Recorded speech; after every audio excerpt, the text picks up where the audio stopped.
Hey, what's going on, guys? Over here, and welcome back to the Pitlane Podcast, episode number 84. Today, we use your hosts, myself, Arav, Callum, and Tom. And today is an off-race week podcast, so we're just going to be going through any kind of news in Formula One. And actually, we're going to start off today with taking a question from our Patreon Discord. So before we get into things, obviously, you can catch us on audio, SoundCloud, and iTunes on the go, the Pitlane Podcast. And we have a Patreon page, obviously, that we've been plugging for the last couple of episodes. And so we're going to start off with an interesting question, actually, from one of the people that's signed up for our Discord server, which is Ram McPhee, about Daniel Ricciardo's proposal for the Hypersofts for every race and just in general, bringing them in a bit more. And I think, obviously, the first time I'm going to see them is this upcoming Grand Prix Monaco, which will be interesting in itself. But obviously, I think I, at least, have had a rant at some point this season so far about tyre choices. And I think, to be fair, you two have had some sort of leaning into also Pirelli's choices sometimes. But what do we make of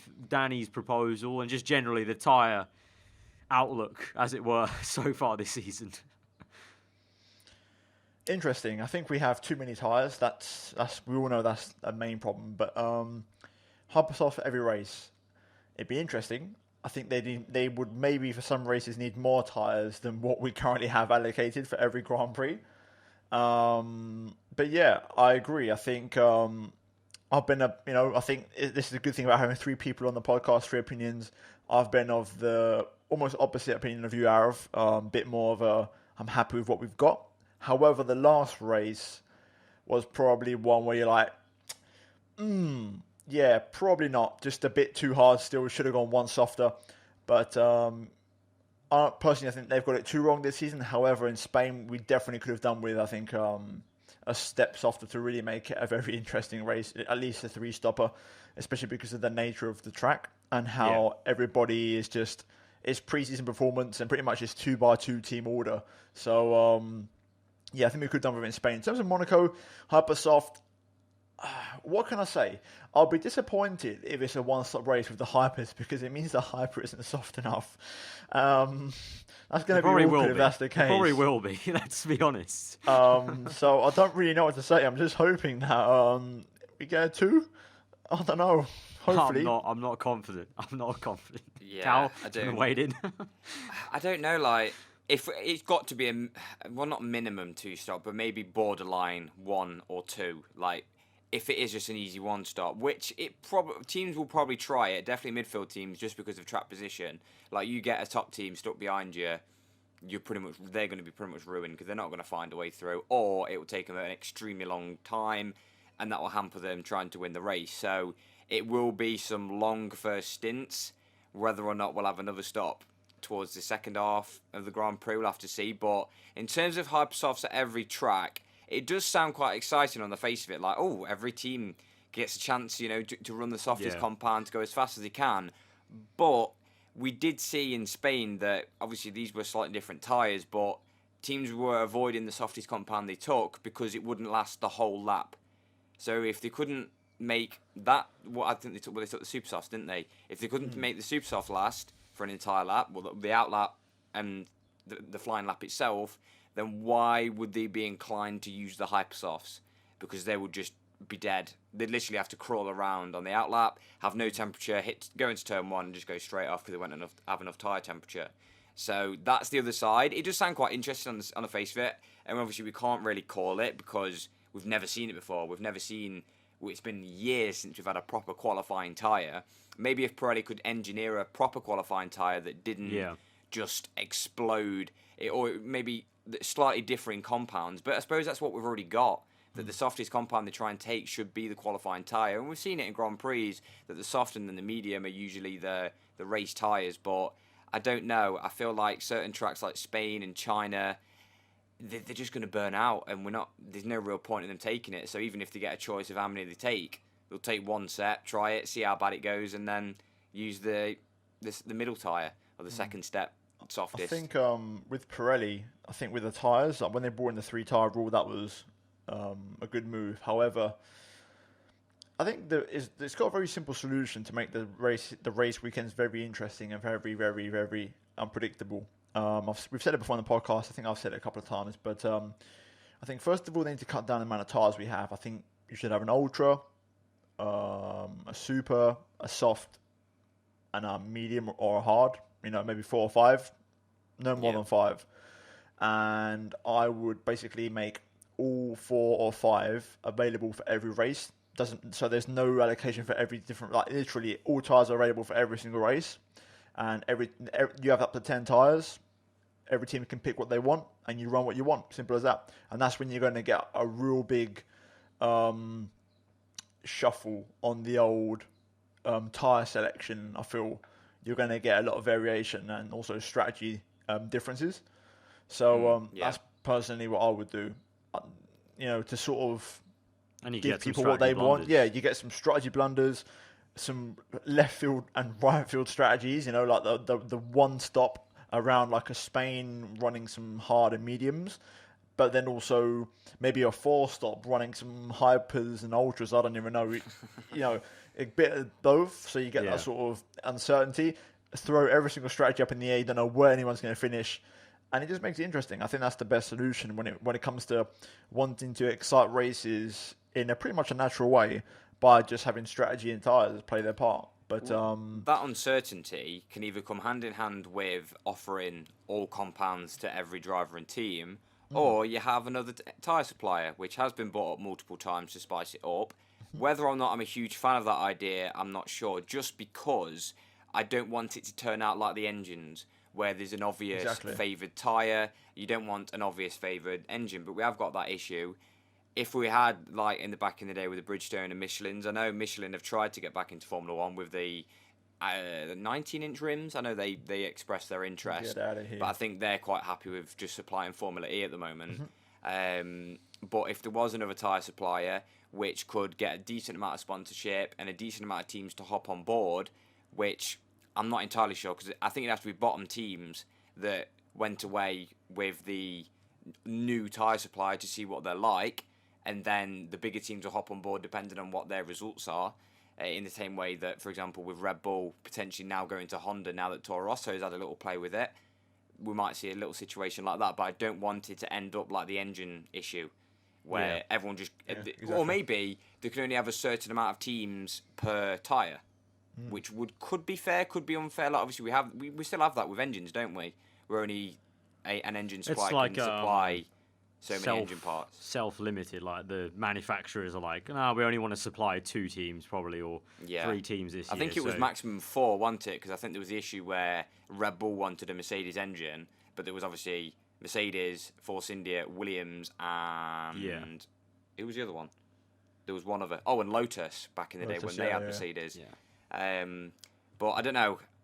Obviously, Tom, you've got thoughts of the 2 tyre thing. I don't know how. No, I'm with you. I mean, don't get me wrong. It makes it interesting. It's a different dynamic. From my experience as well, it's quite high. Yeah. From my experience, it's good and it's bad. So, as a neutral, it can make it interesting. I think if you're supporting a driver, you might be too happy depending on what a team chooses. So, for example, I distinctly remember, for example, the Michelins having an edge in the wet, whereas the Bridgestones were terrible. This is only applying to the intermediate, whereas the full wet, it was the other way around. So you would get those sort of differences, depending on the offset. So it would make for an interesting race if it's in mixed conditions or whatever. But generally, I think I agree with you, Carl. I think a level playing field is the best option. Yeah, and I think I could be completely wrong. I mean, my prediction of bringing every tyre, it could just be, well, Mercedes would be like, we've got the fastest car, we'll just rock up with the medium and hards pretty much and just run a 1-stop because we don't need to do any more stops for what, So it could just go that way. I think it plays into like why Ricciardo brought that up. Like almost, I feel like he's saying the Red Bulls will benefit, or maybe him and Max benefit from more aggressive tyres, and then you have like Lewis and Bottas able to kind of play around with their car and just use the car to lean on rather than the tyres. Exactly. So, obviously, there's different ways. Different teams could run it in different situations, or you could get like a nice sort of gradient. So from the top to the bottom, from the top more stops, right to the bottom where they do less stops, and they try and make the strategies work. So I think it'd open up a lot of doors. It could go completely wrong. Like I said, everyone could just go for the 1-stop every single race, but it links quite nicely. Though, it would be a good change. But once again, it goes to the whole topic of drivers being able to do what they want, and wanting to shape the sport into what they want it to be, Callum. Yeah, well, this is the thing. Is it dangerous giving drivers the option? Like, because obviously I think both Vettel and Hamilton spoke up, and obviously Daniel Ricciardo spoke up as well about the fact that they aren't really being consulted with all these rule changes. And obviously, especially with Lewis and Vettel, like, both of them have been in the sport like a huge amount of seasons now, both over 10 years. And obviously they've seen 3, 4, 5 huge regulation changes, yet they're not being consulted about it. Only the teams are being consulted. And what are the pros and cons of having the rules consulted by the drivers? I think it's like a bit of a double-edged sword. It is very dangerous. Because it's just going to either benefit certain teams. They're just going to go, yeah, well, we're quite good with this certain part of the car, so let's try and skew the cars towards this, or like just loopholes and everything. But I'm just thinking, like, the drivers obviously are going to say, like, we love the high downforce cars, we want them to go even faster. But then, like, do the drivers, whilst they're saying that, I feel like they're going to forget just the simple engineering nature that you have high downforce cars, more complicated rocket ship cars. It just means it's going to be harder to overtake. Up, didn't they? Yeah, like for example, there's going into 2017. There's no way to get away from it. There's opinion clashing. I think there's no pro to it, in my opinion. I think it's all full of cons. I'd like to see them consult them. Not even that, because what if Vettel says something and the FIA are like, okay, we quite like that, but then Hamilton says something and they're not a fan of it, so then they actually go for something, for example, thanks to Vettel's consultation, that Vettel likes, so it suits Sebastian. Hamilton's got a sort of case or like something to fall back on and say, well, you know, they obviously favour Sebastian because they went with what he went with, and I just feel like it would just open up a can of worms. It's the same thing as the teams shaping What I would say is I would have this consultation. I think they could have an input on tracks, which is something we've sort of spoken about. Well, yeah, Lewis has spoken up about Miami. I think circuits is fair enough because as a driver, you want something that's rewarding. I think they would think about both pushing hard and enjoying driving whilst also overtaking at the same time. So I think that wouldn't be a bad thing to do. I think overtaking situations for consultations with drivers, I think that would be very good. Well, that's one of the main things they spoke up about, isn't it? Like with Verstappen coming out of Australia, he'd said, well, I'd have just switched the race off if I'd have watched it because it was just too boring. Drivers can't overtake, and that is quite frustrating for the drivers themselves. But to be fair, we have had drivers speak up. I think Hamilton's been quite... I think both Hamilton and Alonso have been quite critical about how heavy the cars have become now, saying that obviously back in 2007, 2008, they were like rocket ships going around that car because you'd literally just flick the wheel and it'd stick because the cars were so light back then. But now, because of all the power units and all the components in the back of the car and just how big and long the cars have got now, it does make the driving a bit, I don't know, on board. Obviously, you can see through slow speed corners, they are basically tiptoeing, so like very little steering lock and just basically crawling through corners where, you know, back in the day, it was quite nice to see them attack the slow speed corners and use the mechanical grip because they weren't overloaded with all that weight on board. But yeah, you make a very good point that people are going to make conspiracies that the FIA are favouring certain drivers. Team consultations, so why would it not happen with the drivers even worse? Yeah. But I feel like the drivers have a different perspective because bearing in mind, like they could go into the next couple of seasons not knowing where their drive is, so they don't want to favour one team. Maybe it'd have to be years in advance, so they can't favour one team. I think on that note, it'd be kind of like better if it was like a poll sort of thing, or like a... How do you say it? They just get a rounded opinion from all the drivers at the same time. Literally just say, we have this proposal A and we have proposal B. We need you to anonymously vote and like for have the proposals. Whatever. Have anonymous stuff, and then have the proposals not even be specific proposals, just directions for the sport to go in. Yeah, like literally, we want lighter cars in proposal A, or we don't mind heavier ones, just make them go faster in the corners. Like have like very vague things, and have it years in advance. Because it's like Ricciardo said, he doesn't on his driver move, he doesn't know where to go yet, and he doesn't want to decide too early because also he wants to see out how the deals pan out, how the cars are panning out maybe. So because the cars could get lighter again, and Red Bull might. It's like Tom said, adding drivers into the mix. That's already quite a complex cauldron. Toxic. It's it's a good word to use, because it's already toxic enough with the teams, And we've More had chemicals. this, when we've had this, we've talked about it plenty of times in previous podcasts about just teams being too involved, and it's like it's not a very You get 20 drivers sportsmanship. involved. Yeah, it's not very sportsmanship like to have the people competing also overbearing what the sport's like. I know it's a very unique sport in a way in terms of like there's a bit of pleasure involved in it, but like also footballers enjoy footballers enjoy playing football, but they don't write any of the rules for it. Any new rules that the Premier League comes up with or La Liga the comes amount up of with. rules in football compared to F1. Yeah, obviously Offside, there's that's huge about it. differences, but Yeah. it's just like I think for us three as football fans as well, it's kind of easy for us to maybe try and draw comparisons in terms of like, our sport's very weird in many ways. But, It is the weirdest sport. What are we but doing here? overall I do. Yeah, I agree with what Tom. I think that word is perfect. Toxic. It would be a very, just nasty sort of thing to get 20 drivers involved on top of 10 teams. You need Especially if there's maximum beef anonymity. between some drivers. Like imagine Verstappen 2 weeks ago or 2 races ago. Yeah.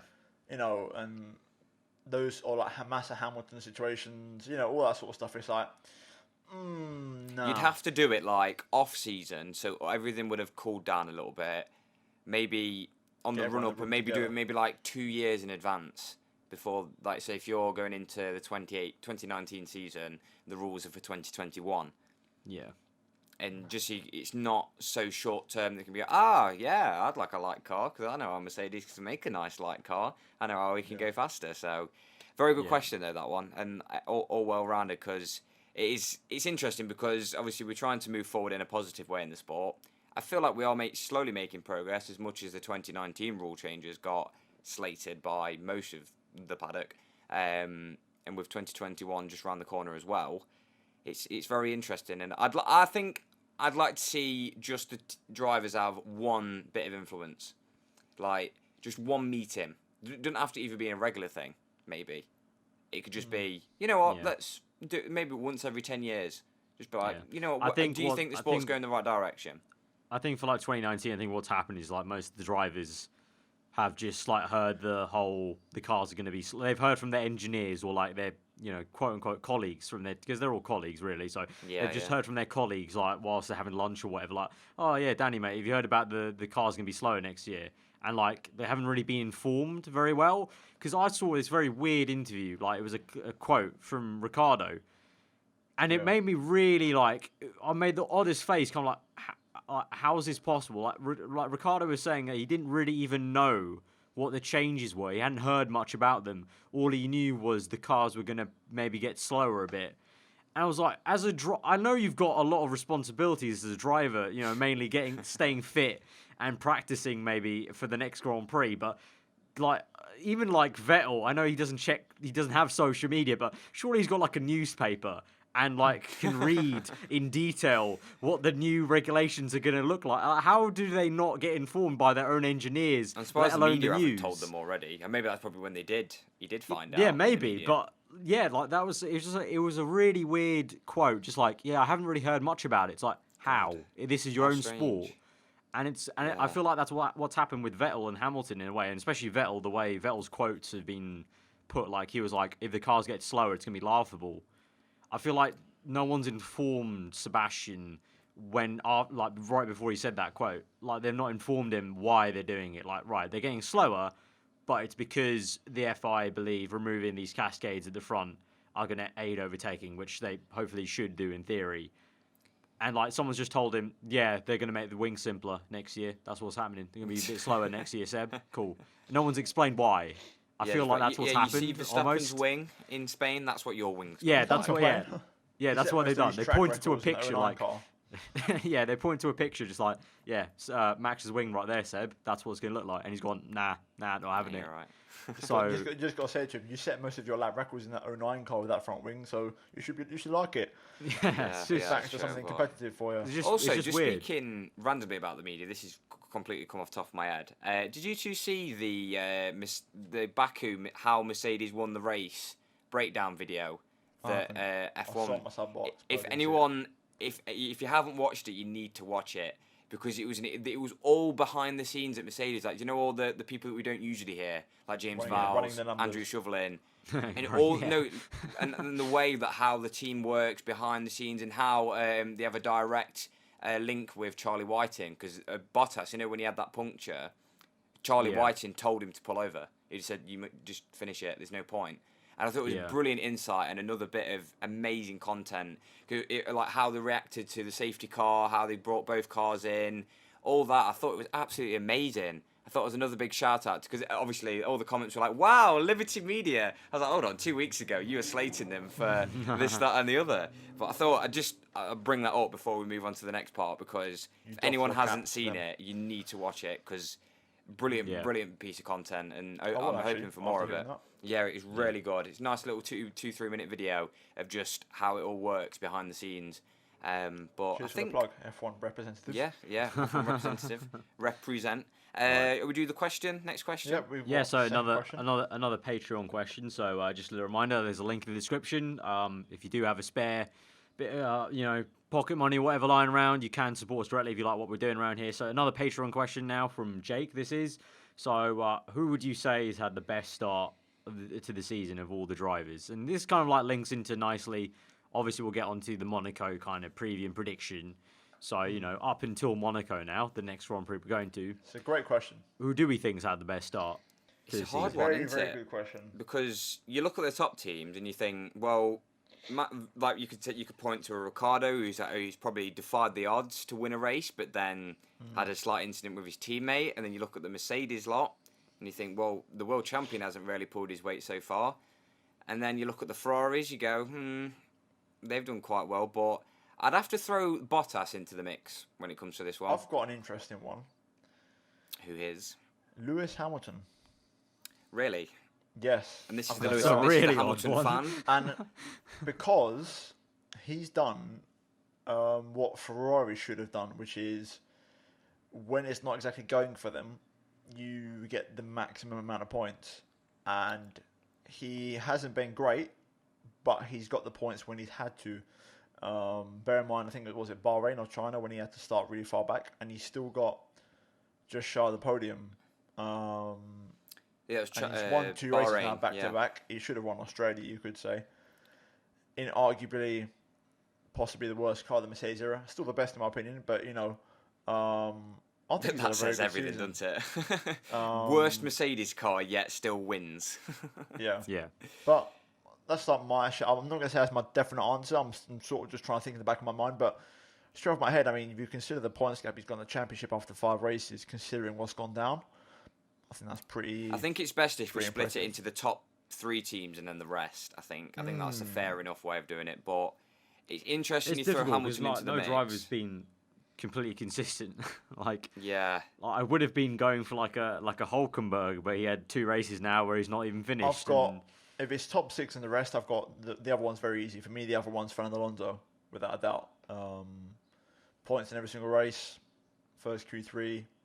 The guy is like 6th in the championship, and he's really put Vandal in his shadow. So if it's outside top 6, then for me it's Alonso, without a question. Weight. Definitely with an honourable mention to Leclerc, but for me Alonso's just been so consistent. Right.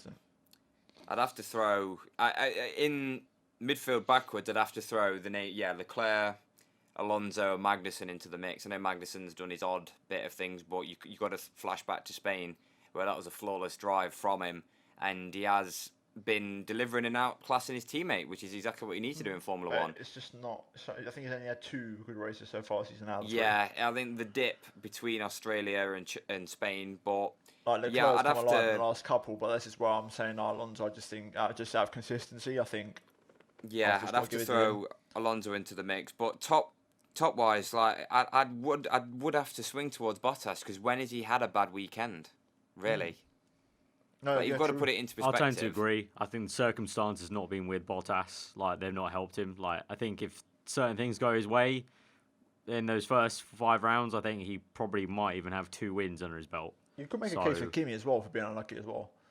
Yeah, but I mean, Kimi's had his genuine mistakes that no one can blame apart from himself. Whereas Bottas, he's not really had a major like a Baku qualifying lap blunder or a China last sector blunder. Like he's just had him v Hamilton, like maybe a little bit off the pace versus Hamilton here and there. But you have to wonder though, like with Raikkonen, between the China dodgy strategy, obviously engine blowout in Spain, which considering what happened with Vettel and Verstappen, he could have maybe got third easily because he was ahead of the Red Bulls when he broke down. Possibly, yeah. And then obviously down to him, but if he actually stuck some of his final sectors in Q3, he could have started ahead a lot higher up. I think those are the minus marks then, and I think they're two bigger minus marks at the top end. I think China and Spain, I think he could have got a lot more points. But it's weird that in this conversation, really, if you'd ask this question after the first two races, I think you'd say Sebastian Vettel without a doubt. But see, Vettel's done exactly what he needs to as well, if you think about it. Not completely. Not as much as maybe as Hamilton. Vettel's been like a passenger almost, and you can I feel like you can almost tell that in his interviews because he's also not been very pissed off or overly happy. He's just kind of been a passenger of Ferrari either doing well or mucking it up. The only mistake he's made, which is a minus point for Vettel, was his Baku overtake. Yeah, really. Because that's a lot of points. That's a lot of points he threw away, which you could arguably, if he'd finished on the podium in Spain, he'd only still be like a couple behind Hamilton now because he easily threw away like an easy 10 points in Baku. I mean, he threw away a race win pretty much, but the actual lock-up with Bottas when he had still like 3 or 4 laps to go, he threw away a race win with that lock-up potentially. So it is interesting, isn't it? Because the driver that's leading by 17 points, you could consider him as being. I think we all know who exactly isn't having the best season out of the top 6 teams. The driver exactly, we know exactly who he is. So that's one thing we know for certain. I just can't. I couldn't put Hamilton in just because he's not shown up until last race. Yeah. So I just. But he has been there. Like. Yeah, but I think that's where the merit lies. I feel like for the best start to the season, like for that question, I can't put him in. Like it's like the whole. That's why I couldn't put in Leclerc or Hülkenberg because they've not been there the entire time. So what about for you then? For outside top 6, who's it for you? Outside top 6 I would probably tend to agree with you with Alonso. He's been the only. It's him, Vettel, and Hamilton, isn't it? Like the only drivers that finished every single race in the points. Yeah. So Hamilton's got that streak now, hasn't he? From a very factual, very bare bones way of looking at the question, which I'm going to do, you can't argue against. I feel Alonso is the mathematical best starter. You've got that Gasly 4th place, you've got that Perez podium, but they just won off results. If we're talking like good moments, I would put it to Leclerc for the entire grid because as a rookie to get the 2 results he's got so far in a Sauber as well circumstance, I would go emotionally just down to him. But if we're talking factually, kind of like, okay, who has actually had the best start out of 5 rounds? Alonso's been literally an assassin in not the top 6, and then the top 6. I genuinely think there's a very good case for Bottas right there. I think he's made the least big mistakes. I said Hamilton, but I could concede Bottas because I can totally see why. He hasn't done a single mistake. No, he literally hasn't. It's all been I can concede that one, to be fair. It is quite interesting, to be fair, though, isn't it? That I think the only 3. I want to say the only 3. Maybe there might be someone in the midfield, but the only 3 drivers that do come to mind that have completed every Grand Prix are the 3 drivers that are considered to be the best 3 drivers on the grid. And I know, reliability aside, it's still very interesting to see that there's always a Vettel, there's always a Hamilton, and there's always Alonso. They're always pulling through. It's not by chance. I don't think it's by chance. No. There is a mechanical factor, but I don't think it's chance because there's a lot of opportunities for someone to get crashed out, and those 3 haven't so far.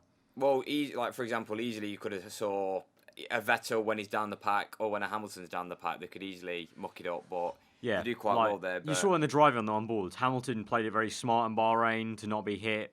Vettel could have been, Vettel, he could have definitely made a muck up of it in Baku at some point with the way he tried to dive. Alonso definitely could have got taken out in Spain. I think those 3. I think there's a little bit of chance, but there's not a lot of chance that those 3 always crop up. Like not just this season, like they always consistently crop up. Well, Hamilton's on a 30 race consecutive. Yeah, he's on streak. a long string, isn't he? Mad thing. Like, I know a bit of Mercedes. That's a record at the minute. I know that. Which is funny because remember back to 2016 when he retired, it was almost like. He just keeps retiring at least once or twice a season, and now to have this run is been crazy. It's insane. Watch him retire when it matters, and the conspiracy theorists will be out in full force again. Yeah.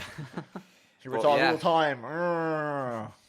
Question Always is, will he get sabotage. 31 consecutive races in Monaco? We'll see. Monaco's quite a dangerous place, always, to any driver. If that car performs like it did last season and he qualifies at best in the third row, he could be in trouble into turn one. I think the drivers have got quite sensible these days. When was the last time we saw an issue at turn one? Then again, to be fair, when have we seen an issue at turn one with, at the start of the Grand Prix at Spain? But then, actually, no, it was 2 years ago. What am I on about? Yeah, with the illustrious Rosberg Hamilton. But it's going to be interesting because as I was reading a lot of comments, in turn one. Yeah. There was, wasn't they? But what I wanted to say was, everyone in the comments last podcast was basically just going, yeah, well, Monaco's going to be a bore anyway, so I think what we're praying for is a bit of sprinkling of rains. I feel like we need a wet race. Hypersofts comes in clutch with a two-stop. Yeah, a bit of Hypersofts, maybe a bit of rain. I mean, I always look...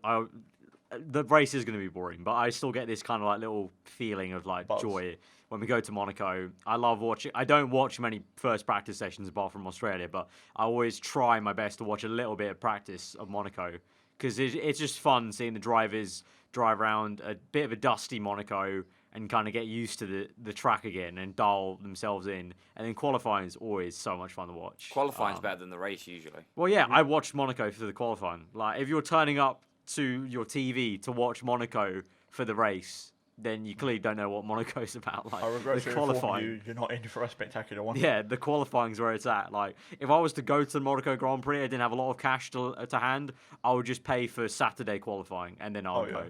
Just watch qualifying on Sunday, watch the Indy 500 if you want, but yeah. Saturday's where it's at, you know. So, yeah, but I think the Hypersoft and hopefully the rain comes in. Like, with these faster cars, will we see a sub 1 minute 10 lap time? We're looking like it, aren't we? Yeah, we are looking like it. Maybe. We shaved a lot of time off in Spain. Like, and I know that was because of the resurfacing. But it's going to be quick, isn't it? The quick chicane. I think we'll get close. What was the pole time? I'll have a look. I think it was a 1:12.6. I want to say. I think we'll get close. Pole lap the other day. I think we'll get close. I want to say. Unless Monaco has a resurfacing and like a tire we bring in the future is like really sticky. I think we'll get 1:12.619. I think it was. I don't think we'll be shaving 2 seconds. I think we'll shave like maybe a second. Yeah, a 1:12.1. So we could be. Well, obviously, we're definitely into the 11s. I think we'll get 1:10.9. But a second and a half improvement, and then you are into the 10s.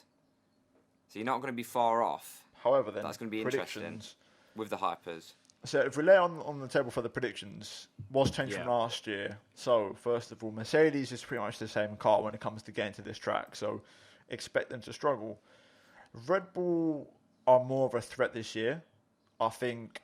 And that's because of Ferrari being a little bit worse, maybe.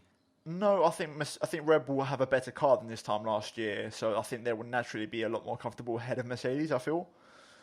And then Ferrari, they've adapted their car for this year to be a longer wheelbase, to be more of a competitor for Mercedes in the long run. So expect them to be a little bit further back maybe than where they were last year. So, which means it could be pretty tight for Ferrari Red Bull. I think it is. Pole battle. I'm gonna start the predictions as I normally do.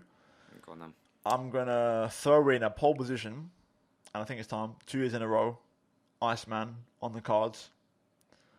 I'll let you two now put your polls in while I figure out my top 5, if you don't mind. I'm going to throw in Daniel Ricciardo because let's not forget he has had a pole there before. With how close the Red Bull how much hype Red Bull is getting for Monaco, I'm going to throw the Aussie in for pole. Trying to think. Yeah, This is a must win for Sebastian Vettel. This race, it's a must win. It's massive. I feel like a Red Bull could actually do this. I think Monaco for both McLaren and Red Bull is going to be a very big Grand Prix to try and jump up, and no longer can they make some excuses about engine power and this and that. So I think Red Bull.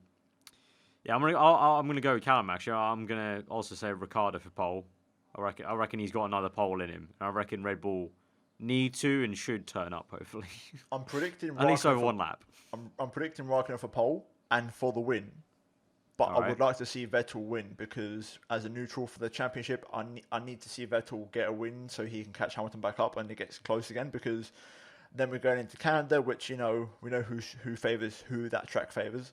So Vettel needs to win, and then you go into like Silverstone, Well, what are Austria, your top 5? What are your top 5 for but Monaco? top 5, I'm going to say Kimi, Sebastian, Okay. Ricciardo, Verstappen, and Alonso. Mate, Ooh. Mercedes Go for it. tanking it. Oh my god. I Okay. reckon Alonso's going to bag. I think he's going to split the Mercedes and qualify maybe, and then get one into turn 1 or something, and he's just going to hold it for the whole race and park the bus. You're expecting a big turn up from Fernando Alonso at that race. Well, but listen, to be fair, if there's one man he I did got miss bet it last year. he missed it last year, and they were actually McLaren looked very promising last year. I remember I didn't watch the race, but obviously watched back in the highlights, lap times.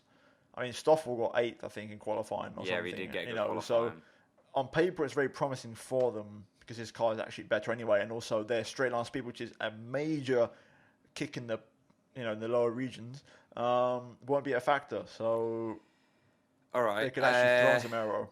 I'm going to go, pole position always usually is a conversion to win. So I'll put Ricciardo to the win.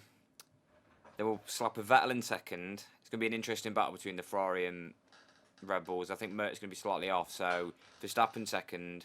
No. Vettel second, Verstappen third, Raikkonen fourth. And then we'll just slap a Hamilton in fifth. As much as I'd like to see Alonso in the top 5 or any other car in the top 5, I feel realistically Mercedes have got easy reliability, so I feel like they're just going to do damage limitation, and we'll have like Bottas in 6th. All right, I'm going to go for Ricciardo from pole. Yeah, I'll see him take the win. I think he's going to really want to get that win he didn't get. Second, I'm going to go for Raikkonen. Third, I'll go for Verstappen. Ooh. Fourth, Hamilton. Oh. Fifth, Alonso. No Vettel. R.I.P. the championship then. I'm gonna predict that Vettel lops off a tiny bit of his front wing at some point in this race, or has some sort of issue that makes him go back and has to fight back to 6th or something, or 7th. Mate. Oh dear, you are very boring. Well, I mean, make for an wants the interesting championship race to be if boring. Vettel had that kind of race though. Yeah, well, I'm just fingers crossed because obviously all them predictions can be ruined by rain. Yeah.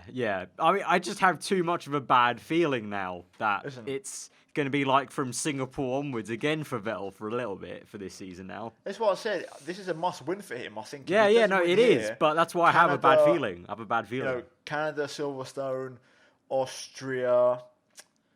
You look at them tracks and you're just like. Oh, by the way, Spa, Monza. Completely sunny weekend forecast for Monaco. 24 degrees. Cool. So I don't think that's gonna. To be fair, it's going to be warm in England, so I should have thought about that. So yeah, the Hypersofts might want to maybe run bubbly. out quite fast, then that'll be great. Get hype on. Yeah. How hype can you get? Also, just going to say, I don't know what you two are going to do, but I'm just going to put it in there. I think I'm going to throw down my, is it Turbo Driver for the F1 Fantasy League? Oh, yeah. I'm going to stick it on Alonso for this one, I think. I think this one's got What Alonso makes you written think all over that? it. I think that's the only driver that makes sense in my little roster to put on, because I don't have many others. I think it was last year, because I've got Vettel in mine. If it was last year, Vettel was like an easy bet, but I felt the Red Bulls could just once again spoil the party for Ferrari, which is the story of the season so far. I want another Red Bull win. I really do.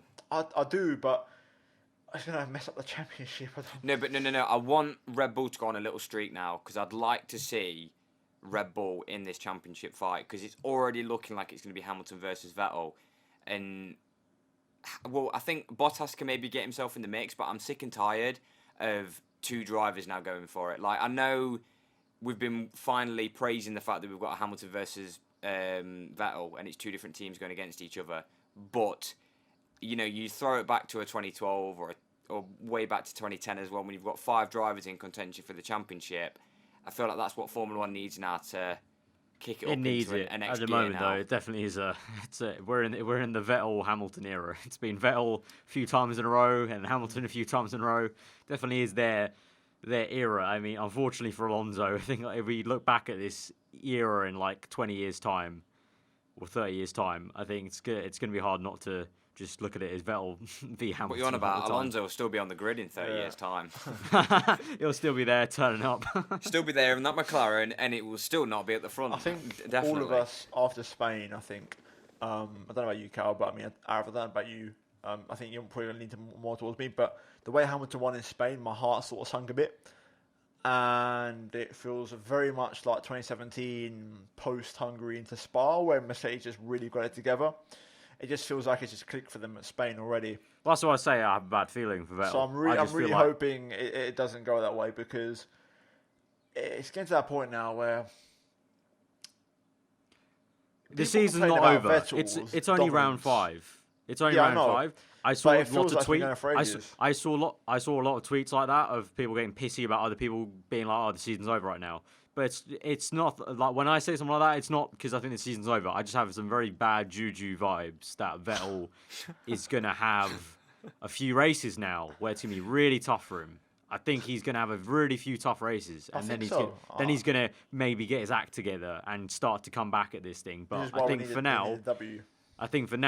I just have a bad feeling. I don't know why. I have a bad feeling. It's a combination of Spain, the way Baku went down. I just feel like, I think because obviously Hamilton's very popular, and I completely understand it, but I don't see why people, well, I mean, obviously I know why, but for me, this era is like, it's already gone on longer than Vettel's dominance has. And if Hamilton now, this is the start of another spree, it's just getting to that point where you just sort of think to yourself, "Oh, I'm really getting bored of this now. Like, really, really am." You know, said every hats off to Mercedes, because obviously they do the work, and I can understand that. But I think people really gave Vettel a lot of shit for dominance when it was really 2, not 4, in my opinion. I think 2011 and 2013 were really dominant. 2010 and 2012 were not dominant at all. Yeah, they weren't. There's only 2 seasons, but Hamilton's been untouchable in 14, 15, 16, and in the second half of 17. So, hey, you've given him untouchable status, and he still lost the World Championship in 2016. Yeah, but that was to the same flipping car. Yeah. So yeah, I really hope this isn't. My gut tells me it's the start of another Mercedes flipping good run, like you say, Arif, but I really hope it isn't. Because I really hope it's not. But yeah, if Hamilton wins another championship. Let's hope the juju vibes are wrong, and we can have some other types of vibes wherever you can get juju vibes from. I'm not entirely sure where you at put the bottom of alcoholic beverage. That's where. I had that the other day. Okay, that's where. And juju vibes aren't good on the following morning. Drown our sorrows drown our jujus in alcohol. And on that note, I think that's where we'll wrap this up then for the Monaco Grand Prix. So yeah, we'll talk to you guys then for the race review for Monaco. If you did enjoy this podcast though, hit that like button. Let us know what you thought in the comments below about anything we talked about. Obviously the tyre situation at the beginning, and then Monaco right now. Let us know your predictions for Monaco. If you're on your own tier, do get subscribed to this channel for the podcast. Check out these 2 links on screen as always to their Twitters. And as I said, we had 2 questions from our Patreon page. So if you do like what we're doing here on the Pitlane Podcast, then go check out the Patreon page and maybe consider supporting us directly. I mean, if you have even the spare $1 will go a long way, really, honestly. But yeah, also remember, on the go, you can check us out on iTunes and SoundCloud. And finally, also, if you do fancy getting yourself any kind of racing chair equipment for your new office or whatever, or just a new desk chair, then you can check out GT Omega and use the code PitlaneF1, and that will also help us out as well. Also, get you a bit of money off a chair. But till next time, guys, hope you enjoy the rest of your day, and we'll see you guys next time. Goodbye.